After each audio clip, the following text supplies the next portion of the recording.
বলো তো এটা কি? এটা হচ্ছে সয়াবিন। তোমরা এত বড় সয়াবিন দেখেছো? জলে ভেজালে তো মানে এর আরও ডবল সাইজ হয়ে যাবে, মানে এটা জলে ভেজানোর আগে। অ্যাকচুয়ালি এরকম সয়াবিন পাওয়া গেল, তাই নিয়ে নিলাম। তো দেখো কি এক একটা সাইজ, আমি তো দেখিনি, এটা আমি ফার্স্ট টাইম দেখছি। তো দেখো জলে ভিজিয়ে এখানে রান্নাও করেছি, দেখো এক একটা ডিমের থেকেও বড়।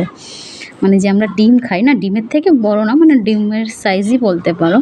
ছোট ছোট যে ডিমগুলোর সাইজ হয় এক এক সময়, কত বড় দেখো। এটাকে রান্না করছি, আলু আর সয়াবিনটাকে ভালো করে ভেজে নিচ্ছি। আগে তো আমরা জলে ভিজিয়ে রাখি, জলে ভেজানোর পর এরকম সাইজ হয়েছে। আবার যখন তরকারি হবে, ঝোল হবে, তখন আরেকটুও বড় হবে। তো সয়াবিন তোমরা কারা কারা খেতে ভালোবাসো আমাকে জানাবে।